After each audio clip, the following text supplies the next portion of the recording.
The Transfiguration. Did Jesus really appear with Moses and Elijah?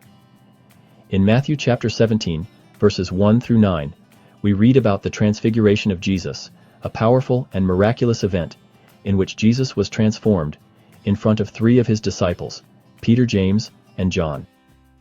Jesus took them to a high mountain where his appearance changed. His face shone like the sun, and his clothes became as white as light.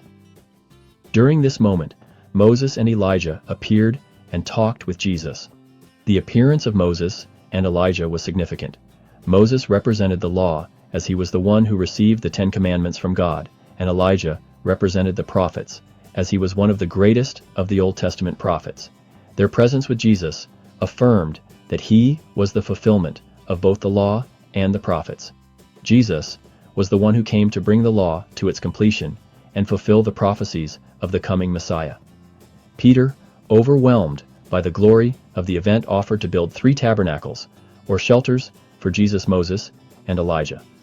However, a voice from the cloud, the voice of God, the Father, interrupted Peter and said, "This is my beloved Son, in whom I am well pleased.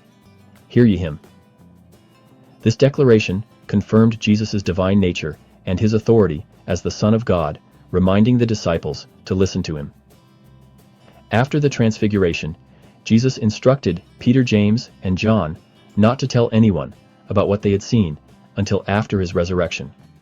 This was to keep the full understanding of his mission hidden until the right time. The Transfiguration teaches us about the divine nature of Jesus Christ. It reveals that he is the fulfillment of the law and the prophets, and that he has the authority of God the Father. It also shows the connection between the Old Testament and the New Testament, demonstrating that the teachings of Moses and the prophets point to Jesus as the Savior. The Transfiguration reminds us of the glory of Jesus and the importance of following him as the voice of God instructed.